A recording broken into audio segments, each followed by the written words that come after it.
Anime की शुरुआत हमें इस दुनिया की राजधानी शहर से करवाती है जिसे लैब्रिनथ सिटी के नाम से जाना जाता है। इस शहर को ये नाम इसलिए दिया गया क्योंकि ये एक मेज भूल भुलैया की तरह दिखाई देता है। नरेशन बताता है कि भले ही लैब्रिनथ सिटी नए अवसर लाने वाली जगह है, लेकिन ये उतनी ही खतरनाक भी है। यहाँ हर मोड़ पर क्या छुपा ये कोई नहीं जानता। शुरुआत कुछ सेकंड्स में हमें एक लड़के से मिलवाया जाता है जिसका नाम निक है। निक एक मशहूर वॉरियर है जो मास्टर ऑफ वॉर नाम की एक प्रमुख एडवेंचरर पार्टी का हिस्सा है। ये लैब्रिनथ सिटी की सबसे जानी मानी क्लेन में से एक है। निक सिर्फ एक स्किल्ड फाइटर ही नहीं बल्कि हमारे इस एनिमे का मेन कैरेक्टर भी है। निक बताता है कि अभी उसकी लाइफ एक परफेक्ट जगह पर है। उसके पास एक बहुत ही खूबसूरत गर्लफ्रेंड है जो उससे उतना ही प्यार करती है जितना कि निक उससे करता है। उसका सपना है कि उसका पूरा एडवेंचरर ग्रुप सबसे ऊंचा रैंक पर पहुंच जाए और ये एक ऐसी चीज थी जो निक हमेशा से चाहता था। लेकिन अचानक एक दिन उसके ग्रुप का लीडर आर्गुस बिना किसी वजह के उसको पार्टी से निकाल देता है। निक हैरान रह जाता है और वो पूछते है कि उसके साथ ऐसा क्यों किया गया। आर्गुस बिना कोई वैलिड रीजन दिए कहता है कि निक एक कुत्ते की तरह लड़ाई करता है और उसका ग्रुप के लिए कोई खास योगदान भी नहीं है। निक अंदर से टूट जाता है क्योंकि उसके लिए आर्ग्यू सिर्फ एक लीडर ही नहीं बल्कि उसके पिता के समान था। क्योंकि निक का बचपन बिना उसके पिता के गुजरा था। दुख के इस पल में निक सोचता है कि शायद से उसकी गर्लफ्रेंड उसका मूड ठीक कर सकती है। लेकिन जैसे निक उससे मिलता है उसकी दुनिया और बिखर जाती है। उसकी गर्लफ्रेंड साफ कह देती कि अब जब वो मास्टर ऑफ वॉर का हिस्सा नहीं रहा तो उसका ब्रेकअप हो जाना चाहिए क्योंकि उसको एक नोबडी के साथ नहीं रहना है। निक एक कॉफी शॉप में चुपचाप बैठा होता है बिना किसी इमोशन के जब तक कि उसकी गर्लफ्रेंड वहां से चली नहीं जाती। तभी निक को एक कड़वी सच्चाई समझ में आती है। उसकी गर्लफ्रेंड सिर्फ मास्टर ऑफ वॉर की वजह से उसके साथ थी, उसके अपने लिए नहीं। ये बात उसके दिल पर इतनी भारी पड़ती जैसे किसी ने बड़ा सा पत्थर रख दिया हो। और फिर निक वही करता है जो शायद से हर ब्रोक आदमी करता है। वो अपने कमरे में बंद हो जाता है एक अकेला इंसान बनकर। वो एक लोनली ओटाकू की तरह जीने लगता है। अपनी इंटरनेट आइडल अगेट की दुनिया में खो जाता है। निक उसके प्रति अपना पूरा वक्त और भावनाएं अर्पित करने लगता है ताकि वो अपनी असली जिंदगी की सच्चाई से बच सके। लेकिन निक अगेट की तरफ क्यों अट्रैक्ट हुआ ये समझने के लिए हमें पास्ट में लेकर जाया जाता है। उसी पल जब उसकी गर्लफ्रेंड ने उसका दिल तोड़ा था। उसके बाद निक अंदर से खाली महसूस करता और वो समझ नहीं पाता कि सबने उसके साथ ऐसा क्यों किया, खासकर आर्गुस ने। तभी हमें एक और सीन दिखाया जाता है जिसमें आर्गुस और निक के बीच में आमना सामना होता है। आर्गुस निक को बताता है कि उसने उसको पार्टी से इसलिए निकाला क्योंकि उसको लगता है कि निक खुद को उससे बेहतर समझने लगा था और निक धीरे धीरे ग्रुप का लीडर बन रहा था जो आर्गुस को पसंद नहीं आया। आर्गुस नहीं चाहता था कि निक सबको ऑर्डर दे और इसलिए उसने उसका सपना तोड़ दिया। निक अब भी अपनी पुरानी यादों में खोया है, उन धोखेबाजों के बारे में सोच रहा है जो कि कभी उसकी जिंदगी का हिस्सा थे। उसके दिल में सिर्फ दुख और निराशा बची है, जैसे कोई खाली समंदर में अब लहर भी नहीं है। तभी अचानक तेज बारिश के बीच एक खूबसूरत नीले बालों वाली लड़की उसके पास आती है। उसकी आंखों में एक अजीब सी चमक थी जैसे वो दुनिया की सारी मुसीबत का सामना कर चुकी हो। और निक को देखकर मुस्कुराती है और वो कहने लगती है कि जिंदगी सिर्फ दुख के लिए नहीं बनी है। निक उससे बस एक ही बात कहता है कि अगेट उसकी जिंदगी का आखिरी खुशी का सोर्स थी। लेकिन तभी लड़की एक टिकट निकालती है और निक की तरफ बढ़ती है। ये लो, वो कहती है, ये मेरी पहली परफॉर्मेंस का टिकट, मैं एक नई आइडल हूँ। निक एक पल के लिए हैरान रह जाता है कि ये वही लड़की जिसे वो पूरे दिन अपनी दुनिया समझता रहा, अगेट। लेकिन निक वो टिकट को लेने से मना कर देता है। उसे लगता है कि अब कोई भी चीज उसके दुख को कम नहीं कर सकती है। जब अगेट वहाँ से जाने लगती है तो वो मुस्कुराकर कहती है कि अगर तुम आओगे तो बेहतर महसूस होगा, वादा है। और फिर वही होता है जो होना था। निक इवेंट में पहुंच जाता है, अगेट को चीयर करता है और उसकी दुनिया बस एक जगह सिमट जाती है, अगेट के आसपास। ये एक ऐसी चीज थी जो उसका पूरा ध्यान उसके बीते हुए गम से हटा सकती थी। उसकी इवेंट में जो कुछ भी अगेट का मर्चेंडाइज बिक रहा था सब खरीद लिया। उसका पूरा कमरा अगेट के पोस्टर्स, कीचेन्स और आइडल कलेक्शन से भर गया। लेकिन कुछ दिन के बाद एक बड़ी समस्या खड़ी हो गई। निक के पास पैसे खत्म हो गए थे। उसके पास कपड़े खरीदने के भी पैसे नहीं थे, यहाँ तक कि उसके पास खाने के लिए भी 1 रुपए नहीं था। और सबसे बड़ा सवाल ये था कि वो बिना एडवेंचरर बने लैब्रिनथ सिटी में कैसे जाएगा। उसके पास बस एक ही रास्ता बचा था, वापस एडवेंचरर बनना। लेकिन निक का असली मोटिव एक नया ग्रुप बनाकर पैसे कमाना था ताकि वो फिर से अकेला फैन बॉय बनकर अगेट की दुनिया में खो सके। ये बात वो किसी को भी नहीं कहना चाहता था। निक एक नए एडवेंचरर ग्रुप बनाने के इरादे से अपना नया बैच ज्वाइन करता है। वहाँ नए लोग थे, नए चेहरे थे। एक लेवल 1 का लड़का भी था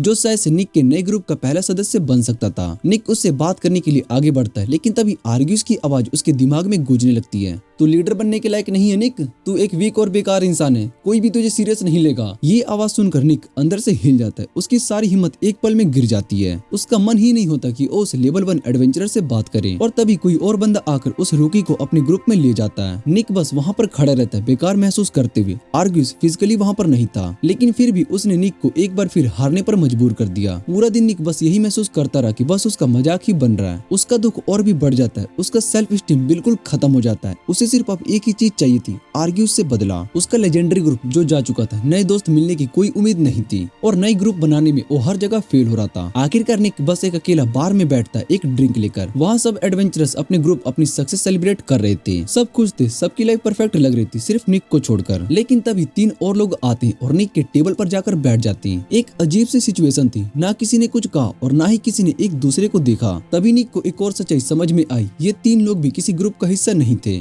और शायद ये भी उसी तरह अकेला महसूस कर रहे थे। निक एक पल के लिए उस टेबल पर बैठे लोगों को गौर से देखने लगता है। सबसे पहले उसकी नजर उस अजीब सी लड़की पर पड़ती है। उसके हाथों में एक मैजिक कैन है जिसमें एक चमकदार स्टोन फिट है। उसकी प्रेजेंस ही कुछ अलग लगती है, जैसे पूरे रूम में बस उसी की रोशनी हो। जरूर कोई मैजिशियन होगी, निक अपने मन में ही सोचता है। दूसरा बंदा एक क्लरिक लगता है, लेकिन फिलहाल वो अच्छी खासी नशे में डूबा है। उसके कपड़ों से अभी भी परफ्यूम की महक आ रही होती, जो कि साफ दिखाता है कि वो भी किसी क्लब से आया है। लेकिन उसके चेहरे पर बस एक ही चीज दिख रही होती, गहरी उदासी। और तीसरी लड़की कुछ और ही निकली। उसके बालों में एक अजीब सी साइन थी, उसकी आंखें भी एक अलग ही तरीके से चमक रही थी। तभी निक को समझ में आता है कि ये लड़की आधी ड्रैगन और आधी इंसान है। और अब सब लोग टेबल पर साथ बैठे हैं। जैसे वेट्रेस नए ड्रिंक लेकर आती, निक अपना गिलास उठाता है और एक नया टोस्ट देता है, लेकिन ये किसी और के लिए नहीं, ये सिर्फ खुद के लिए। अब मुझे आर्गुस की कोई परवाह नहीं और ना ही मुझे उस बेवकूफ लड़की की याद आती है और ना ही मुझे वो दिन याद करने का शौक जब मैं एक बड़ा एडवेंचरर था। और तभी निक अपना गिलास जोर से टेबल पर रख देता है और उसके शब्दों से एक अजीब तेज आवाज गूंजती है, मैं कभी भी किसी पर भरोसा नहीं करूंगा। और तभी एक अजीब सी बात होती है, वही एग्जैक्ट शब्द टेबल पर बैठे तीनों लोग ने भी बोली होती है। निक एकदम हैरान रह जाता है, क्या ये सिर्फ इत्तेफाक है? उसके दिमाग में ये सवाल घूमने लगता है और फिर कहानी हमें बताने लगती है कि ये तीनों लोग भी निक की तरह ही धोखा खा चुके हैं। टियाना एक खूबसूरत और प्यारी सी लड़की, एक टैलेंटेड में जो कि हर दिन अपने मैजिक को और बेहतर बनाने के लिए मेहनत करती है। उसकी ट्रेनिंग के बाद स्कूल मास्टर उसके पास आता है, टियाना तुमने हर मैजिक एलिमेंट में मास्टरी हासिल कर ली है, तुम सिर्फ एक सिंपल स्टूडेंट नहीं हो, तुम हमारे स्कूल की सबसे शक्तिशाली सोर्सरर हो। ये सुनते ही टियाना के चेहरे पर एक बड़ी सी मुस्कुराहट आ जाती है। आज वो दुनिया की सबसे खुशकिस्मत इंसान थी, उसने इतनी बड़ी सफलता हासिल की थी और सबसे पहले वो ये बात अपने फियोंसे एलेक्स को बताना चाहती थी।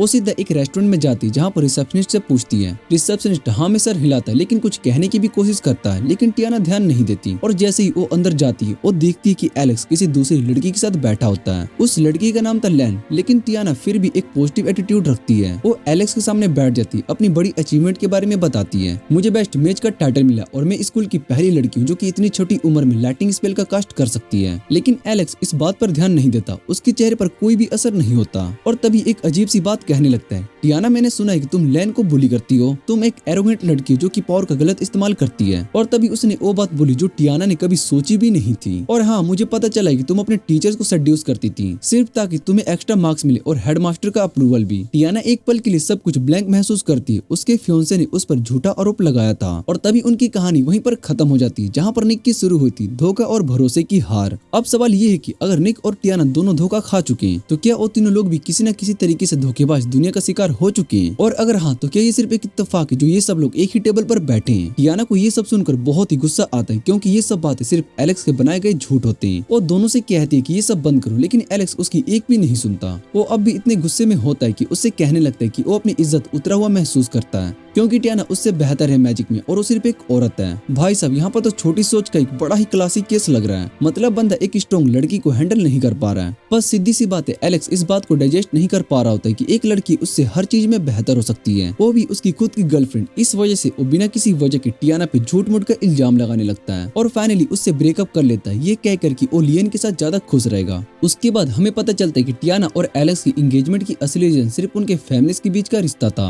और ये रिश्ता सिर्फ दोनों फैमिलीज की मर्जी से तय हुआ था। लेकिन जैसे ही एलेक्स ने उससे ब्रेकअप किया, उसके बाद टियाना के लिए ये सब कुछ उल्टा पड़ गया। उसके पापा ने उसको पूरी तरीके से रिजेक्ट कर दिया। सिर्फ पापा ही नहीं, पूरी फैमिली ने उसे पराया कर दिया, सिर्फ इस वजह से कि उसने एलेक्स से रिश्ता तोड़ दिया। अब इस वजह से टियाना को अपना घर छोड़ना पड़ा और उसके पास कोई भी ऑप्शन नहीं बचा। आखिर में वो उनके नए शादीशुदा घर पहुंचती, जो सिर्फ एक खाली सपना बन चुका है। उस वक्त उसे समझ में आता है कि वो बिल्कुल अकेली है। जो लोग उससे प्यार करते थे उन्होंने उसे धोखा दिया, सिर्फ इस वजह से कि वो एक कमाल की मैजिक बाकी सबसे बेहतर है। और इसी वजह से वो लोग बिना किसी वजह के उससे नफरत करने लगे। इसने टियाना के चेहरे पर एक अलग ही अजीब सी नजर डाल दी थी। अब वो किसी पर भी भरोसा नहीं करती और लोग उससे दूर भागने लगते। अगर कोई भी उसकी तरफ दिखता है तो बस बारटेंडर की तरह चिल्लाने लगता है और वहाँ से भाग जाता है, क्योंकि अब उसके चेहरे पर एक ऐसी खतरनाक वाइब आ गई जो हर किसी को डरा देती है। टियाना खुद समझ नहीं पाती कि ऐसा क्यों हो रहा है। वो ट्राई करती है ज्यादा स्माइल करने की, लेकिन जो लोग उसके साथ कर चुके हैं उसके बाद उसका चेहरा बदलने का नाम ही नहीं लेता। इसके साथ ही उसके पास जितने भी पैसे थे वो भी खत्म हो गए। उसका नोबल से भी नाता टूट गया। अब जब वो काम ढूंढने निकली तो हर जगह पर मना कर दिया गया। एक दिन जब वो निराश होकर घर लौट रही थी, तभी उसकी नजर एक रेसिंग बैटिंग एड पर पड़ती है जो कह रहा होता है कि यहाँ पर आओ और जल्दी से अमीर बनो।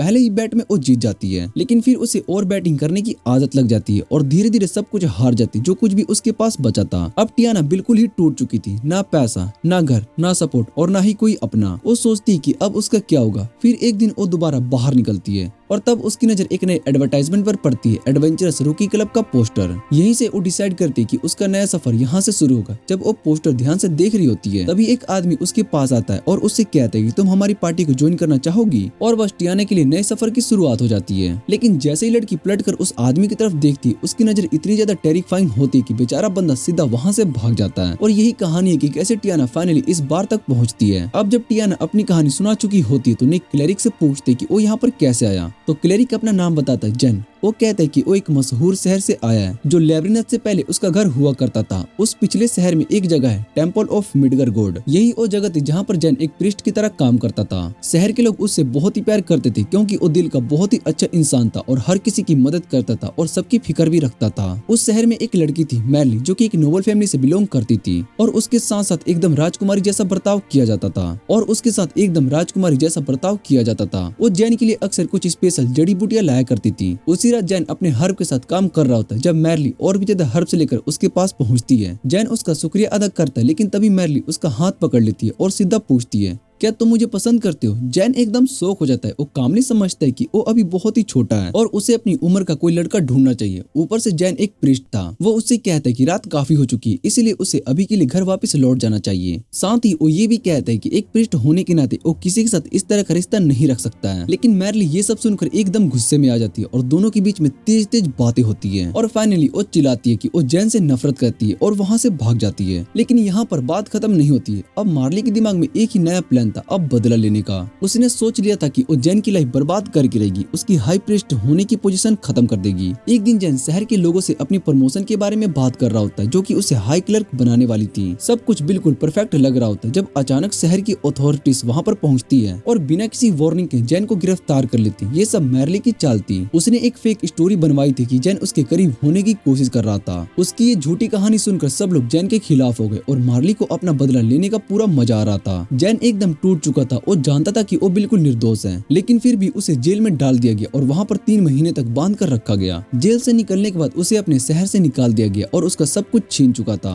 फिर वो अपनी एक पुरानी दोस्त के यहाँ पहुँचते जो अभी तक नहीं जानती थी कि उसके साथ क्या हुआ है। वो उसे एक रात अपने घर पर रुकने देती है और उसी रात दोनों के बीच में एक बहुत ही स्पेशल पल बनता है। अगली सुबह वो लड़की उसके लिए खाना बनाती है और उसे सजेस्ट करती है कि वो लेब्रिनथ सिटी जाए और एक एडवेंचरर बने। उसका मानना था कि शायद से इससे जेन अपनी पुरानी लाइफ को भूल सकेगा। वो इंसिस्ट करती है कि अब जेन को एक नए सफर की शुरुआत करनी चाहिए क्योंकि अब वो एक यंग मैन है और उसके पास सपने और उम्मीदें होनी चाहिए। दुनिया बहुत ही बड़ी है और तुम जहाँ जाओगे अपने टैलेंट को प्रूव कर सकते हो, वो कहती है। और इस तरह से जेन ने एक नई जर्नी स्टार्ट कर दी और इसके अलावा वो औरत उसे एक और चीज देती है, एक ऐसी चीज जो एक पुराने किरदार ने किसी रात यहाँ पर छोड़ दी थी। उसके कहने के मुताबिक ये काफी कीमती एडवेंचरर आइटम थी जो जेन के काम आ सकती थी क्योंकि वो सिर्फ एक क्लरिक था और उसके पास ज्यादा कॉम्बैक्ट स्किल नहीं थी। ये सब लेने के बाद जेन एक नई जिंदगी की तलाश में निकल पड़ता है और अपनी पुरानी नोबल प्रीस्ट वाली लाइफ को बिल्कुल भूल जाता है। और इसी वजह से आज जेन शराब पसंद करता है और नए नए औरतों के साथ वक्त बिताना उसका एक नया शौक बन चुका है। लेकिन तभी निक उन सभी से कहता है कि वो उम्मीद करता है कि ये सिर्फ नशे से बनी कहानियां नहीं, बिल्कुल सच है। पर जेन अपनी बात को सीरियस प्रूफ करने के लिए कहता है कि जैसे वो बाहर से निकलेगा सीधा पीट जाएगा और लेब्रिनथ सिटी के डीमन किंग को मारकर अमीर बनेगा। लेकिन निक पहले तो इस पर कोई खास ध्यान नहीं देता। उसे लगता है कि ये सिर्फ मजाक हो रहा है और वो आगे की बात सुनने लगता है। अब निक ड्रैगन गर्ल क्रेन से कहता है कि अब उसकी बारी, वो अपनी कहानी सुनाई कि वो यहाँ पर कैसे पहुंची। तब क्रेन बताना शुरू करती है कि उससे एक बहुत ही जरूरी चीज छीन ली गई थी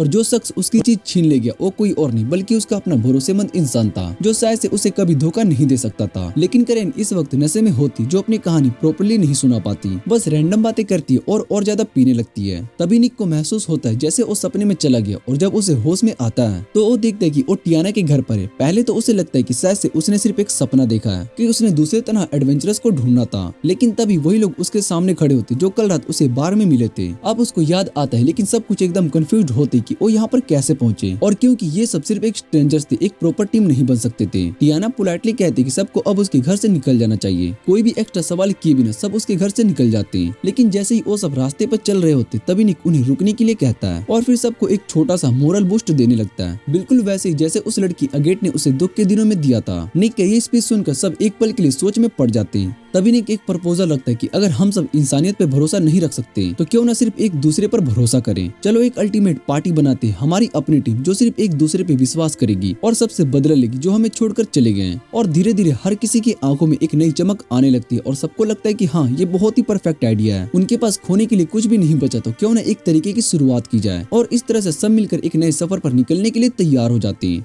थोड़ी देर के बाद वो सब एक जगह पर पहुंचते, एक औरत उनका स्वागत करती है। जैसे ही वो निक को देखती तुरंत पहचान लेती कि वो पहले मास्टर ऑफ वॉर गिल्ड का हिस्सा रह चुका है। लेकिन सबसे बड़ा सरप्राइज ये होता है कि वो कहते कि उनके बीच में एक ऐसा इंसान है जो एक सी क्लास लेब्रिना से चमत्कारिक तरीके से बचकर निकल गया था। किरेन थोड़ी शर्माती लेकिन फाइनली एक्सेप्ट करती है कि हाँ वो सच में उस जगह से बचकर भाग गई थी। ये सुनकर पूरा ग्रुप एकदम प्राउड फील करता है। अब वो औरत एक और इम्पोर्टेंट बात पूछती, तुम अपनी नई टीम का क्या नाम रखना चाहते हो? निक बिना किसी हेजिटेशन का जवाब देता है, सर्वाइवर्स।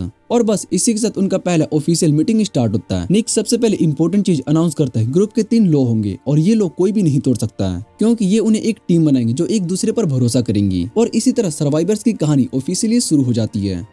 और पहला नियम ये होगा कि कोई भी किसी के पसंदीदा शौक का मजाक नहीं उड़ा सकता। दूसरा नियम ये होगा कि हमेशा पार्टी के पैसों पर नजर रखी जाए। और तीसरा सबसे जरूरी नियम ये है कि हर एडवेंचर के बाद जिंदा वापस आना होगा। नियमों को कहने के बाद निक सबको बताता है कि पार्टी के पैसों का हिसाब वही रखेगा लेकिन टियाना की देखरेख में। और प्रिस्ट हमेशा सेफ पर नजर रखेगा ताकि उनका खाना सुरक्षित रहे। लेकिन पुरानी धोखेबाजी की यादों की वजह से सभी इसका विरोध करने लगते हैं। उनका कहना है कि अगर पैसों का हिसाब निक रखेगा तो वही सबसे ज्यादा फायदा उठाएगा। पर बात भरोसा करने पर आ जाती, सभी एक दूसरे से अनजान थे इसलिए अभी भी उनके बीच विश्वास की कमी थी। लेकिन कहीं न कहीं सभी को ये बात समझ में आ जाती है कि पुरानी बातें भूलकर नई तरीके से जीने का एक आखिरी मौका है। अब अगर ये एक दूसरे पर भरोसा नहीं करते तो उनका जीवन वैसे ही कष्ट और दुखों से भरा होगा। ये बात खत्म होती है और सीन बदल जाता है। अब सभी अपने पहले मिशन पर जा रहे थे जो कि एक जी क्लास का लैबिरिन्थ जिसका नाम विस्कोस एक्वेडक्ट होता है। क्योंकि उन्हें एक नए एडवेंचर के ग्रुप के रूप में माना गया है इसलिए उन्हें सिर्फ 2 और लैबिरिन्थ क्लियर करने पड़ेंगे और उनके बॉस को हराना होगा ताकि वो एफ रैंक तक लेवल अप कर सके। फिर निक सभी को बताता है कि ये ज्यादा मुश्किल नहीं होगा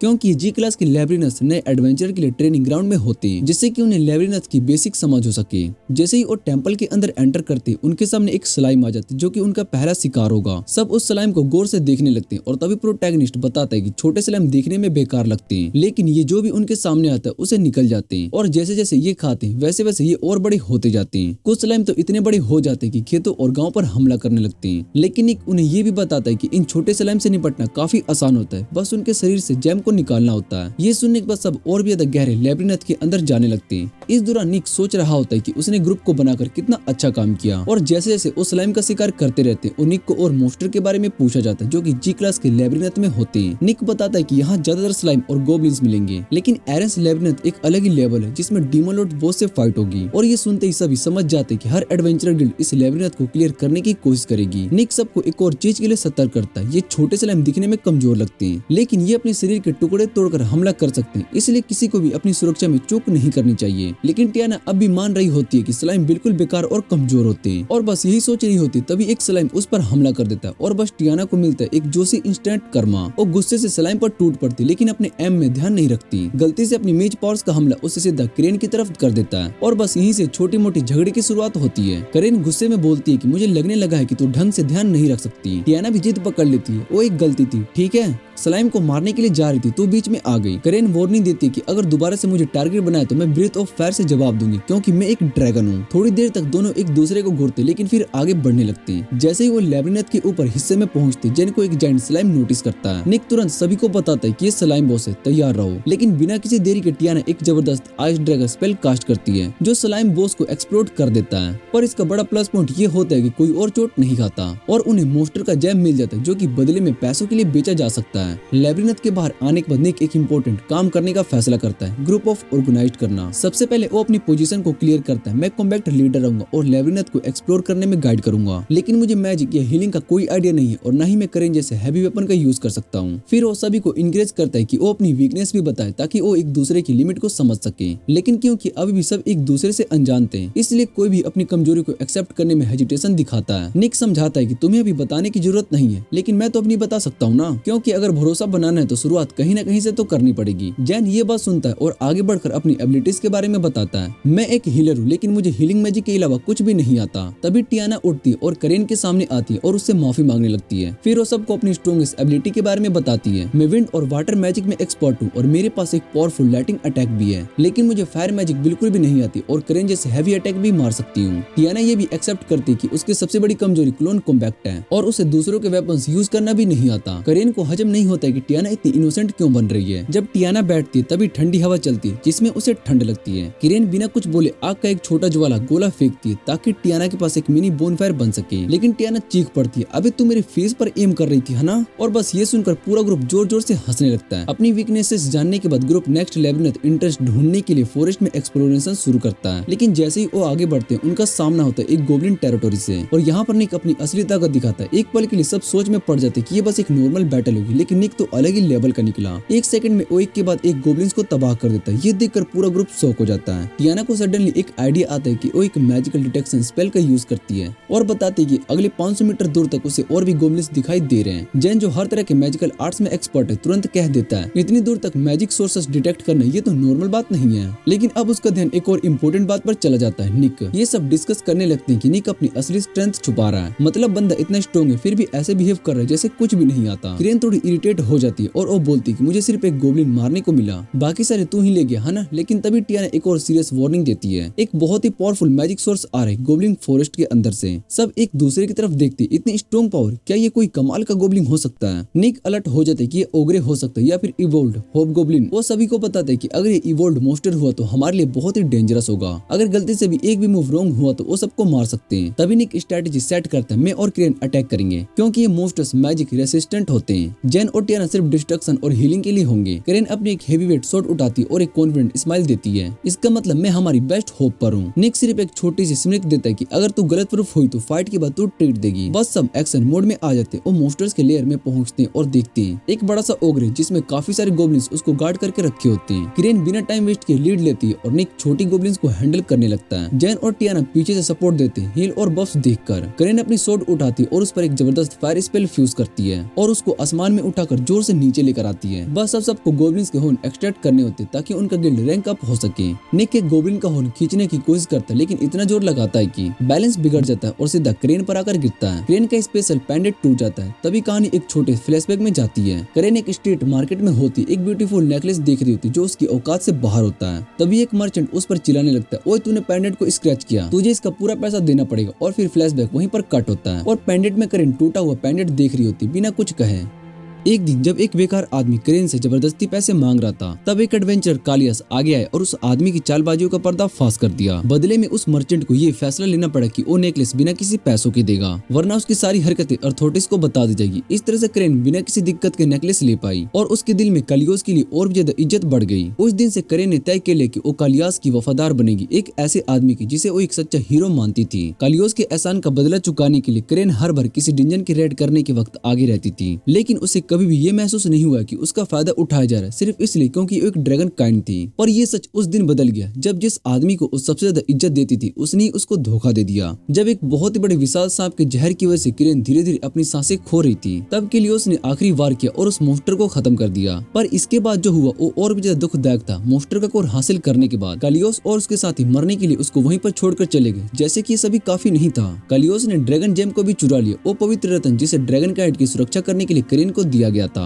दिन गुजरते गए पर करेन को कालियोस का कोई पता नहीं मिला। आखिरकार उसने उसको ढूंढना बंद कर दिया अपनी नई जीवन की शुरुआत करते हुए। करेन एक नए एडवेंचर से मिली, फिफ, जो कि अपनी असाधारण शक्तियों के लिए मशहूर था। उसकी ताकत इतनी थी कि गिल्ड ने उसे अकेले लेबिरिंथ्स एक्सप्लोर करने के लिए इजाजत दे दी थी, सिर्फ अपनी हिम्मत भरी सफर के लिए नहीं बल्कि फिफ एक मशहूर खाना प्रेम भी था। सीधा कहे तो फिफ ही वो वजह था जिसकी बदौलत करेन ने खाने में तसल्ली ढूंढना सीखा। सच बोलूं तो अगर परेशानियां भूलनी हो तो इंसानों से बेहतर साथी खाना हो सकता है। पर निक या किसी और की तरह करेन ने भी ये तय किया कि उसे एक काम ढूंढना होगा ताकि वो अपने खाने के शौक को पूरा कर सके। वापिस वर्तमान में निक एक नए नेकलेस की तलाश में परेशान हो रहा था ताकि वो पुराने टूटे पेंडेंट का बदला ले सके। अपनी ओटाकू जिंदगी जीते हुए निक एक शॉप में अगेट के साथ बैठा होता है और अपनी परेशानियों के बारे में बताता है। अगेट उससे कहती है कि इतना ज्यादा मत सोचो, बस करेन को अच्छा दोस्त बनाओ। उसी से निक आखिर में करेन से मिलता है जहाँ पर उसे पता चलता है कि करेन पेंडेंट के टूटने से बिल्कुल भी उदास नहीं है। वो कहती है कि जो जिंदगी उसे पहले मिली थी उसके मुकाबले अब उसकी जिंदगी काफी बेहतर है। ऐसा लगता है कि अब उसकी टीम एफ रैंक से प्रमोट हो चुकी है, जिससे दूसरे एडवेंचरर्स भी उस पर ध्यान देने लगते हैं। एक अच्छी शुरुआत के साथ सब मिलकर छोटी छोटी जीत का जश्न मना रहे होते हैं। तभी मिस विल्मा उनकी टीम को बुलाकर एक नए काम की सलाह देती है, लेबिरिंथ ऑफ बॉन्ड एक्सप्लोर करना और वहाँ से पवित्र तलवार सोर्ड ऑफ बॉन्ड ढूंढना। जैसे सब लेबिरिंथ ऑफ बॉन्ड के अंदर जाते वहाँ पर उनका सामना मेन मैड मोस्टर से होता है, पर किरेन की आग की शक्ति के आगे वो सब पल भर में ही ढेर हो जाते हैं और भस्म हो जाते हैं। गिल्ड के दिए गए नक्शे के मुताबिक टीम एक सुनसान रास्ते पर पहुंचती, जहां एक अकेली रोशनी जगमगा रही होती है। निक सबसे आगे बढ़ता है और एरिया चेक करने का फैसला करता है। जैसे ही वो दीवार को छूता है, एक गुप्त दरवाजा खुल जाता है। सब एक बड़े हॉल में प्रवेश करते हैं। टियाना तुरंत अपना मैजिक स्पेल एक्टिव करती है और कंफर्म करती है कि आसपास कोई खतरा तो नहीं है। लेकिन तभी अचानक बत्ती जलती है और एक अजीब सी आवाज उनका स्वागत करती है। चारों तरफ देखने के बाद उन्हें एक डिवाइस दिखाई देता है, जिसमें से वो आवाज आ रही होती है। निक शक करता है कि ये वो तलवार नहीं हो सकती जिसे वो ढूंढ रहे, क्योंकि उसमें कोई भी ब्लेड नहीं लगी है। लेकिन जैसे ही वो ये कहते हैं, डिवाइस गुस्से से कांप उठता है और अपनी पहचान घोषित करता है कि वो खुद सोर्ड ऑफ बॉन्ड है। निक और उसकी टीम हैरान रह जाते हैं, लेकिन बात बात पर बहस करने लगती है। तभी बॉन्ड, जो कि वही तलवार है, उन्हें बताता है कि सिर्फ वही लोग उसकी ताकत को पा सकते हैं जो कि दोस्ती और वफादारी की अहमियत समझते हैं। और सिर्फ इतना ही नहीं, वो ये भी दावा करता है कि वो सिर्फ एक लेजेंडरी सोर्ड नहीं है, बल्कि एक एंजल ग्रेड स्पिरिट वेपन भी है। पर जब वो अपनी तारीफों की लंबी लिस्ट सुनाता है, तभी निक और उसकी टीम बिना किसी झिझक के सच बोल देते हैं। उनका असली इरादा तो तलवार को बेचने का था। ये सुनकर बॉन्ड गुस्से से फट जाता है, लेकिन निक बिना किसी शर्म के उसे उठाकर अपने हाथ में ले लेता है, चेहरे पर एक शांति मुस्कुराहट के साथ। जैसे ही वो ये बोलता है, गार्डियन सिस्टम एक्टिवेट हो जाता है और एक महान राक्षस मोगोलम जाग उठता है। बॉन्ड तुरंत छाती ठोककर कहता है कि उनका सामना गार्डियन से होगा और बिना उसे हराए ये डंजन छोड़ना मुश्किल होगा। टियाना तुरंत अपनी आइसल डांस स्पेल को कास्ट करती है, पर गुलेम उसकी बर्फ के सिरेट को एक झटके में वापस फेंक देता है, जो सीधा जाकर कुरेन को लगता है। और निक तुरंत बीच में आता है और अपनी टीम को पीछे हटने के लिए हुक्म देता है। वो अकेला गार्डियन का सामना करता है और उसके शरीर को चेयर करने की कोशिश करता है, पर बेकार। बॉन्ड बताता है कि ये गुलेम शुद्ध शारीरिक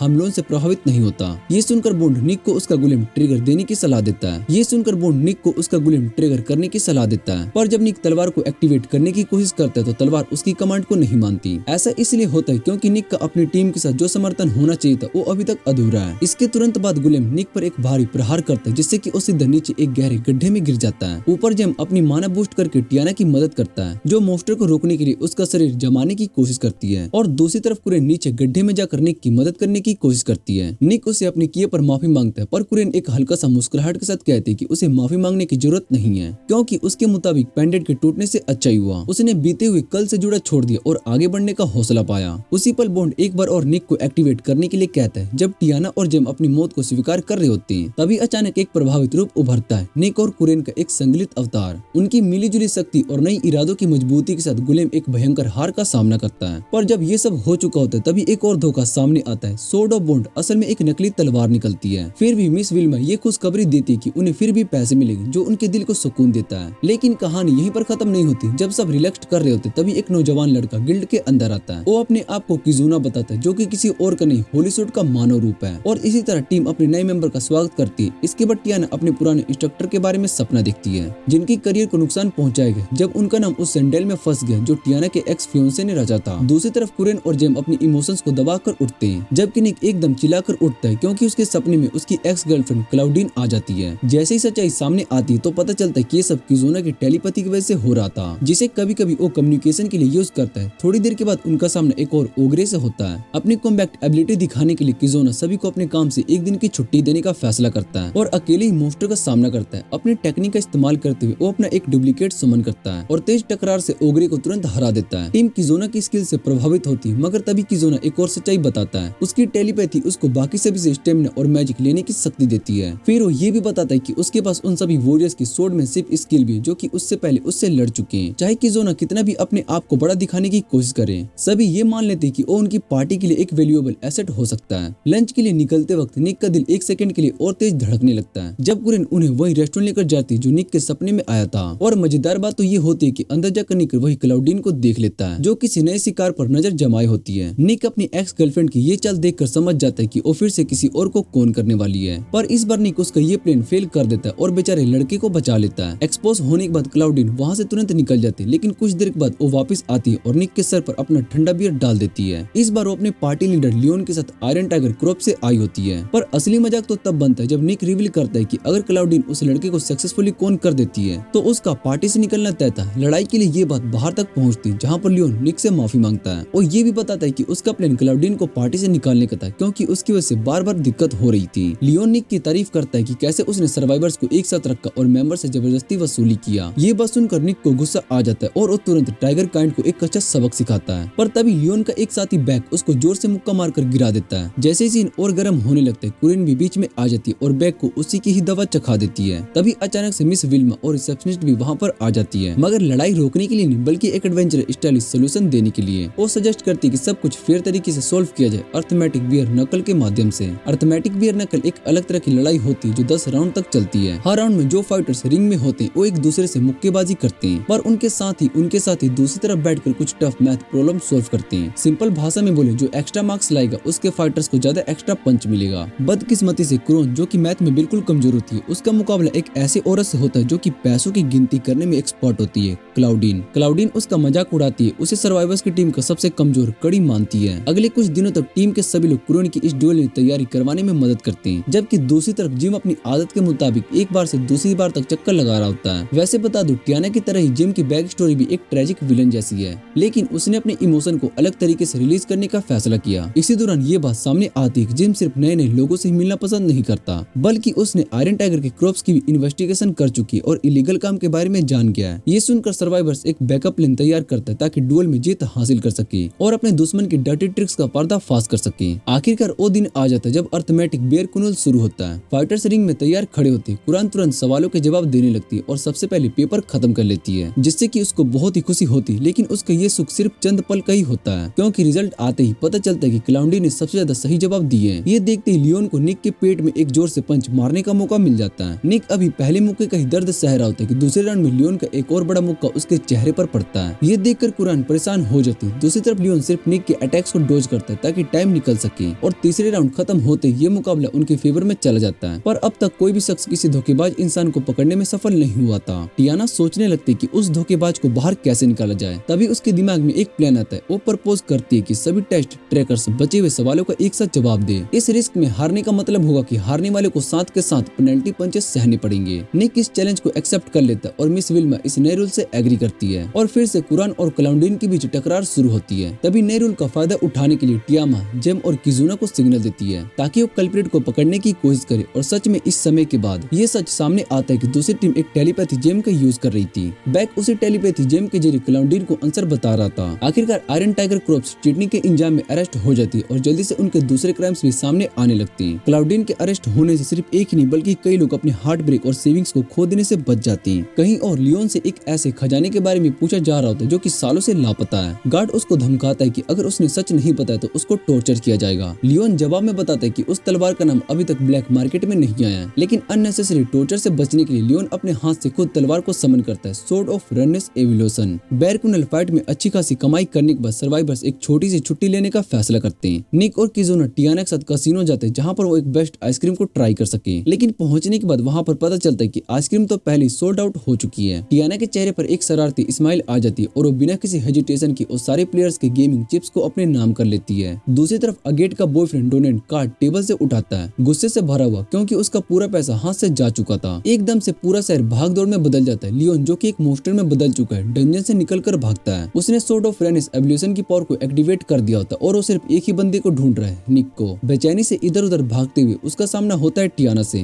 टियाना अपनी आंखों पर विश्वास नहीं कर पाती जब उसे ये समझ में आता है कि ये डरावना मोस्टर कोई और नहीं बल्कि लियोन ही है। लियोन अपने नए फॉर्म की खास ताकत का खुलासा करता है कि अब उसकी सेंस ऑफ स्मेल इतनी तेज हो चुकी है कि वो झूठ की बू को भी सूंघ सकता है। उसका गुस्सा तेजी से बढ़ता है और वो टियाना से धमकी भरी आवाज में पूछता है कि निक कहाँ पर है। टियाना बिना डरे जवाब देती है कि उसे बंदी बनाने का कोई मतलब नहीं है। वो याद दिलाती है कि सर्वाइवर्स कभी भी एक दूसरे के दोस्त थे ही नहीं बल्कि एक झुंड थे जो कि दुनिया की बेवफाई की वजह से एक साथ जुड़ने पर मजबूर हो गए थे। ये सुनकर लियोन एक सेकंड के लिए अपने गार्ड को नीचे कर लेता और यही टियाना के लिए मौका होता है। एक तेज अटैक मारते ही वो सीधे एग्जिट की ओर दौड़ पड़ती है, पर उसके सरप्राइजेस की कोई सीमा नहीं होती जब वो देखती कि लियोन पर उसका वार कोई असर नहीं हो रहा है। पल भर में वो उसके पीछे आ जाता है। टियाना तुरंत डोनी को चिल्लाती है कि वो अगेट को लेकर तुरंत यहाँ से भाग जाए। जब सीन में सिर्फ टियाना और लियोन ही बचते हैं, टियाना साफ कह देती कि निक उसे बचाने नहीं आएगा। लियोन को तुरंत समझ में आता है कि वो झूठ बोल रही। इस बात से वो और गुस्से में आ जाता है। वो फैसला करते कि टियाना को जिंदा रखने का कोई इरादा नहीं है, वो बस उसे मार गिराने वाला होता ही है। और फिर जिस चीज की किसी को उम्मीद नहीं थी वही होता है। निक वहाँ पर पहुंच जाता है और उसका पहला वार लियोन के अटैक को रोक देता है। किजुना अब तलवार के रूप में उसके हाथ में चमक रही होती है। एवोल्यूशन को तुरंत बोन की प्रेजेंस महसूस होती है और लियोन बिना किसी देर किए फुल पावर अनलेस कर देता है। एक पल में वो एक और बड़े खतरनाक मॉन्स्टर में इवॉल्व हो जाता है। इस नए खतरनाक मोड़ पर निक और टियाना एक अजीब सी सोच के साथ एक नया एक्सपेरिमेंट करने का फैसला करते हैं और लो एक चमत्कार हो जाता है। दोनों एक फ्यूज हो जाते हैं एक नए वॉरियर के रूप में, जो दोनों का मिश्रण होता है। वो लियोन को रोकने की कोशिश करता है, पर लियोन का अपना मन और शरीर उसकी सुनना बंद कर देता है। एवोल्यूशन उसके अंदर से उसे चलाने लगता है और बिना अपनी मर्जी के वो आसपास के लोगों को चोट पहुंचाने लगता है। लियोन के अंदर भी एक लड़ाई चल रही होती है। वो खुद को प्रूफ करना चाहता है कि वो सिर्फ एक विलन नहीं है। वो एवोल्यूशन के कंट्रोल से छूटने के लिए पूरी जान लगा देता है, पर धीरे धीरे एवोल्यूशन उसकी कमजोरी का फायदा उठाने लगता है। उसके इमोशंस का इस्तेमाल करके उसे अपना पूरा गुलाम बना लेता है। तभी टियाना और निक को एक और मौका मिलता है। वो दोनों मिलकर कसिनो के एंटी मैजिक कार्ड्स का इस्तेमाल करते हैं, जो लियोन की मॉन्स्टर फॉर्म को वापस से नॉर्मल बना देते हैं। रात को निक लियोन से मिलने के लिए जाता है और वो बताते हैं कि एवोल्यूशन अब सील किया जा चुका है। पर इससे भी ज्यादा जरूरी बात, निक और टियाना दोनों जानते हैं कि एवोल्यूशन उस पर कंट्रोल जमा रहा था। तब लियोन किसी को मारने से बचाने की पूरी कोशिश कर रहा था। तब कहानी एक नए फ्लैशबैक में चली जाती, जहाँ एक पुरानी याद जिंदा होती है, जब अगेट सिर्फ एक बेल हागिस के नाम से जानी जाती थी और डोनिन के बार में काम करती थी। जब भी मौका मिलता था स्टेज पर जाकर गाना गाती थी। एक दिन बिना किसी अंदाजे की एक म्यूजिक प्रोड्यूसर उसकी बार में चिल कर रहा होता है। बस उस दिन उसकी किस्मत लिखी जा चुकी थी। उसे एक बड़ी ऑफर मिलती है और जब वो स्टेज पर एक प्रोफेशनल आइडल को परफॉर्म करते हुए देखती है, तभी उसे समझ में आता है कि यही उसकी तकदीर है। शुरुआत में सब कुछ सपने जैसा होता है, रेनबोस और बटरफ्लाई से भरी दुनिया, पर धीरे धीरे सब कुछ बदलने लगता है। उसका बॉयफ्रेंड डोनेन अपना असली रंग दिखाने लगता है। डोनेन का बिजनेस पूरी तरीके से डूब चुका था और जब रोजी रोटी का सवाल आया तो उसके पास सिर्फ एक ही ऑप्शन बचा हुआ था, अगेट। उसे अच्छी तरह पता होता है कि अगेट एक आइडल बनकर खूब पैसा कमा रही है, इसलिए वो उससे उधार मांगने लगा। धीरे धीरे डोनेन गैम्बलिंग का आदमी हो गया और किस्मत देखो उसकी मुलाकात हुई गैम्बलिंग की असली महारानी टियाना से। दूसरी तरफ अगेट को एक नए इंसान ने प्रभावित किया, एक शानदार वॉरियर जिसने लियोन को हराने के बाद ग्रैंड एंट्री मारी। उसे समझ में नहीं आया कि टियाना और निक फ्यूज हो चुके, लेकिन जैसे ही उसने फीमेल नाइट का वो शानदार रूप देखा, उसके दिल में एक नए सपने ने जन्म लिया। तभी वो उस वॉरियर को लेडी पलाडिन के नाम से बुलाती है। वापिस आज के समय में डोनिन को एक ऑफर मिलता है, उसके सारे कर्जे चुकाने की रकम, बस एक शर्त पर कि वो अगेट से हमेशा के लिए रिश्ता तोड़ देगा और अगर कभी भी रास्ते में टकरा भी गया तो ऐसे बिहेव करेगा जैसे वो पहचानता तक नहीं। कुछ दिन के बाद अगेट अपने ग्रैंड कम बैक कॉन्सर्ट की तैयारी करती है। वो अपनी वापसी की पूरा श्रेय उस देवी को देती है जिसे उसने कसिनो में देखा था। निक ये सुनकर हैरान रह जाता है, क्योंकि उसे समझ में नहीं आता कि इस बात पर हंसना चाहिए या फिर सोच में पड़ जाना चाहिए। कॉन्सर्ट का शुभ आरंभ होता है और एक नए गाने के साथ, जो कि किसी और के लिए नहीं बल्कि लेडी पलांडीन के लिए गाया जाता है। लेकिन शहर में कुछ अजीब हो रहा होता है। एक राक्षसमय शैतानी चीज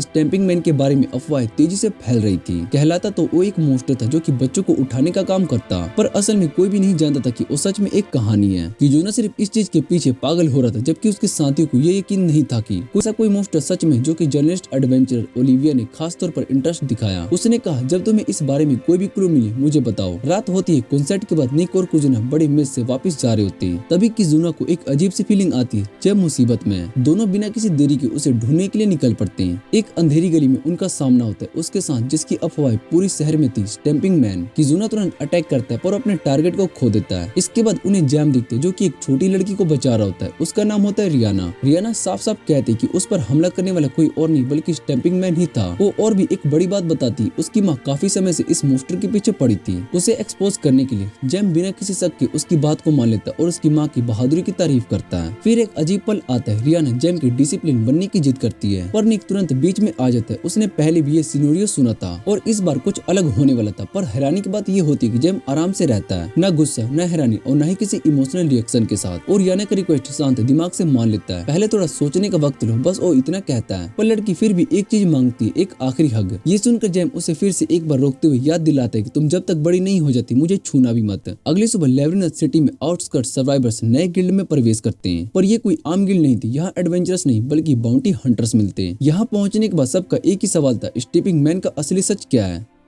गिल्ड के रूल के मुताबिक नए एडवेंचरर्स को बड़े बाउंटी के बारे में इंफॉर्मेशन नहीं दी जाती, इसलिए रिसेप्शनिस्ट उन्हें एक इंटरमीडिएट लेवल का क्वेस्ट देती, एक आदमी जिसका नाम हेल है उसको पकड़ाना है। जब रिवॉर्ड की बात हो रही होती तब एक हंटर एस नाराज दिखाई देता है, क्योंकि उसको लगता है कि एडवेंचरर्स उसका काम छीन रहे हैं। उसका कहना है कि उसको बस गोबलिंग हंटी तक ही रहना चाहिए। ऐसा एक वेगर लगाने की बात करता है। तभी टियाना एक पाउच भरकर कोइन टेबल पर स्लैम करती है और शर्त लगाती है कि वो लोग हेल को गिल्ड तक ले आएंगे। जब वो अपनी डेस्टिनेशन की तरफ निकलते तो गेट कीपर उन्हें वार्न करता है कि नेल गेरवा के रास्ते रास्ते में मत पड़ना। आगे जाकर उनका सामना कुछ थक से होता है जो कि उन्हें इजीली पकड़ लेते हैं और उनसे हेल की लोकेशन के बारे में इंफॉर्मेशन निकलवा लेते हैं। क्वेस्ट को कंटिन्यू करते वक्त जेम को एरिया के लोगों की बुरी हालत देखकर थोड़ा अजीब लगता है, लेकिन जल्दी वो लोग हेल को ढूंढ लेते और बिना किसी दिक्कत के उसको पकड़ भी लेते हैं। जैसे ही वो लोग उसको लेकर जाने वाले होते तभी एक आदमी नलगिरी जो कि एक एक्सप्रिस्ट होता है उनका रास्ता रोक देता है। वो बताता है कि हेल उसका पेशेंट है क्योंकि उसको एलो डेविल डिसीज हो चुकी है। एडवेंचरस हेल की बाउंटी का जिक्र करते हैं, जिसके बाद नेलगार्वा को मजबूर होकर हेल को उनके हवाले करना पड़ता है। किजोना इस मौके का फायदा उठाकर नेलगार्वा से स्टैम्पिंग मैन के बारे में पूछता है, लेकिन वो कुछ भी नहीं बता पाता।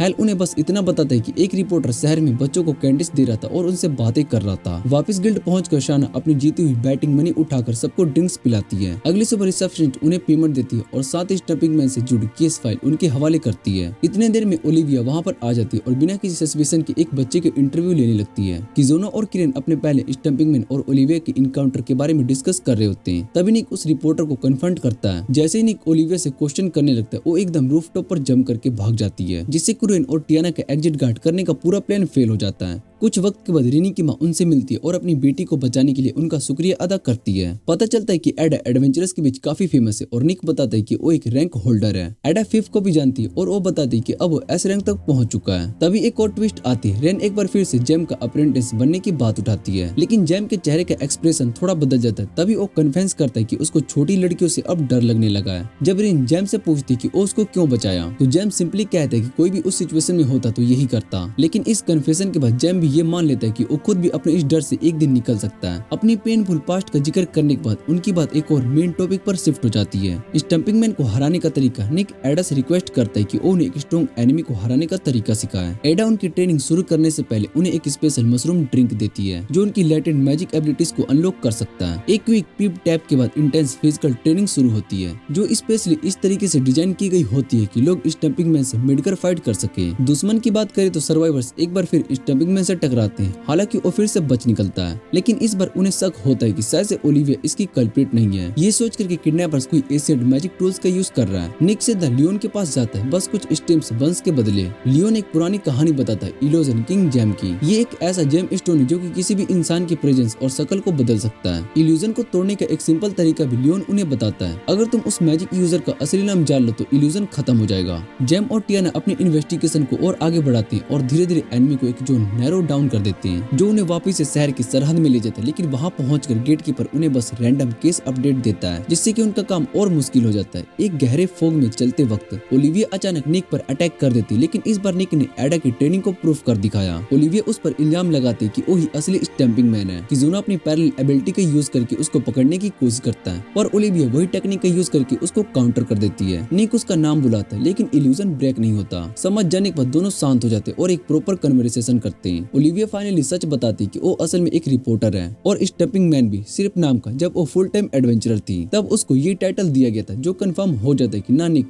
ना ओलिविया और ना दोनों में से कोई भी असली कल्प्रिट नहीं है। तो दोनों डिसाइड करते हैं कि अब मिलकर स्टंपिंग मैन को ढूंढना होगा। कहीं और ओलिविया और सर्वाइवर स्टंपिंग मैन की लेटेस्ट विक्टिम की बॉडी एक्समाइन करने जाते हैं ताकि कुछ नया एविडेंस मिल सके। जेम को उस बच्चे के नीचे एक इल्यूजन किंग जेम का एक छोटा सा फ्रेगमेंट मिलता है। जब ओलिविया उस जेम को तोड़ती है तो लड़की के हाथ पर एक बुलेट मार्क दिखाई देता है और उसके शरीर पर येलो डेविल डिसीज के ट्रीटमेंट के निशान भी मिलते हैं। विक्टिम की केस फाइल दोबारा देखने पर एविडेंस उन्हें वही दिखाता है जो कि वो पहले देख चुके थे। यही मोमेंट होता है जब जेम को फाइनली रियलाइजेशन होता है कि उन्होंने फाइनली स्टंपमैन को ढूंढ लिया। अगले सीन में नेक एक 1-on-1 फाइट में स्टंपिंग मैन से भिड़ता है। जैसे ही वो ओपोनेंट का असली नाम बुलाता है इल्यूजन ब्रेक हो जाता है और असली चेहरा सामने आता है। एक्सप्रेस्ट नोलगेरा दोनों एक इक्वल फोटिंग पर लगते हैं, लेकिन निक एक स्मार्ट ट्रैप फिक्स करता है और नोलगेरा उसमें फंस जाता है। सर्वाइवर्स उसको चारों तरफ से घेर लेते हैं। जेम फाइनली नोलगेरा से पूछते कि उसने येलो डेविल डिसीज क्यों लगाई। जेम फाइनली नोलगेरवा से पूछते कि उसने येलो डिसीज क्यों फैलाई। तब नोलगेरवा एक पेनफुल सच्चाई बताता है कि उसकी बेटी इसी डिजीज से मारी गई थी।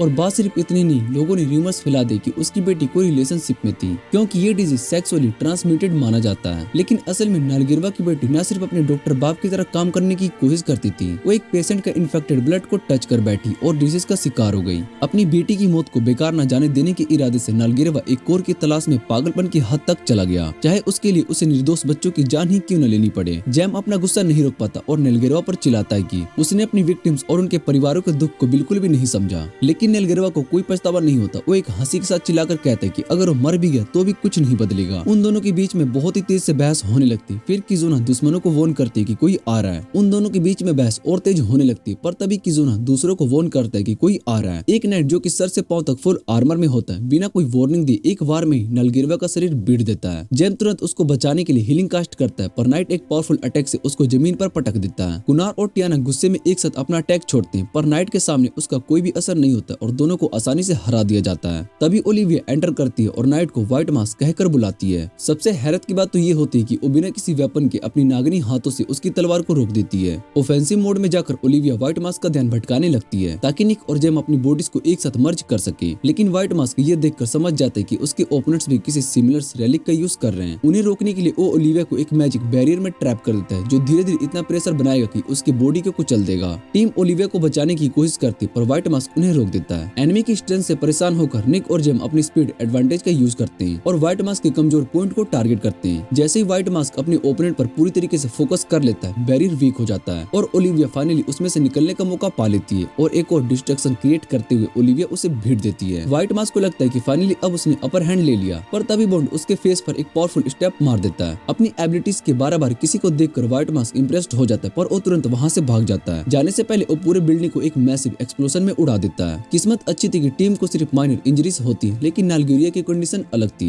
उसके पास सिर्फ दो मौत के रास्ते बचे थे, या तो व्हाइट मास्क के कर्ज से मरना या फिर येलो डिजीज से मरना। समझ जाने के बाद उसका बचना नामुमकिन है। नेलगरिया उन्हें बिल्डिंग कोलैप्स होने से पहले निकल जाने के लिए कहता है। जैम एक स्पेल को कास्ट करता है जो कि कम से कम उसके पेन को हटा सके और सब लोग वहां से निकल जाते हैं। सर्वाइवर्स फाइनली स्टंपिंग मैन के मिस्ट्री को सोल्व करने के बाद वहां रिलीफ फील करते हैं और ओलिविया उन्हें एक और बड़े खतरे की वार्निंग देती है। व्हाइट मास्क अभी जिंदा है और उसके पीछे कोई और भी ज्यादा पावरफुल मास्टरमाइंड हो सकता है। ओलिविया उन्हें उनका गार्ड नीचे ना करने की सलाह देती है और तब वो अपनी असली सच्चाई सामने रख देती है। सिर्फ एक रिपोर्टर या एडवेंचर नहीं, सिर्फ स्टंपिंग मैन नाम का एक पुराना लेजेंड ही नहीं, ओलिविया असल में एक spirit grade anti demon weapon है जिसे सोर्ड ऑफ पावर्स के नाम से जाना जाता है। स्टंपिंग मैन के गहरे इंसिडेंट के बाद सर्वाइवर्स एक गहरी मेलानकोलिया में चले जाते हैं। इस बेचैनी के बीच निक को एक पुराना चेहरा याद आता है, वो बैंडिट जिसने उसके माँ बाप का कत्ल किया था। अगर उस वक्त आर्गुस ना होता तो शायद से निक भी मारा गया होता और उसके परिवार की कुर्बानी बेकार चली गई होती। जब निक पर हमला हुआ तब आर्गुस ने उसकी जान बचाई और उसे काउंटरलेस बैटल आर्क्स का हिस्सा बना लिया। भलाई निक को गिल्ड से निकाल दिया गया, लेकिन आज भी उसके पास टूटी हुई डैगर है जो कि आर्गुस ने दी थी, एक यादगार जो कि पुरानी जिंदगी से जुड़ा हुआ है। दूसरी तरफ जेम अब नेलगारवा का एक तरह से उत्तराधिकारी बन चुका है, जो उसी गरीब बस्ती में एक छोटी सी क्लिनिक चला रहा है। वक्त वक्त पर वो खुद से सवाल करता है कि क्या वो ये सब नेलगारवा की इज्जत पर कर रहा है या फिर अपनी तसल्ली के लिए। पर जो भी हो, जेम को खुशी होती है कि वो किसी न किसी तरह से जरूरतमंद लोगों की मदद कर पा रहा है। टियाना का हाल थोड़ा अलग है। रातों को अचानक उठ जाने की आदत लग गई है और मन बहलाने के लिए वो वापस से गैम्बलिंग की तरफ लौटती है। पर अजीब बात यह है कि जीतने में भी उसे सेटिस्फेक्शन नहीं मिलता जो कि पहले मिलता था। गिल्ड के अंदर हमेशा मुस्कुराती हुई दिखती कुरेन के मन में एक पुरानी याद अब भी जिंदा है, कलोस। चाहे जितनी कोशिश कर ले वो उसके दुख को पीछे नहीं छोड़ पाई। उसके अंदर अब भी एक आगे उस दिन का इंतजार जब वो कलोस से ड्रैगन जेम चुराने का बदला ले सके। एक दिन जब वो सड़क पर चल रही थी तो उस मर्चेंट से टकरा जाती जो कि कभी उसे चूना लगा गया था और ये मर्चेंट अब एक नए शिकार एक नन्ही लड़की को बेवकूफ बनाने में लगा था।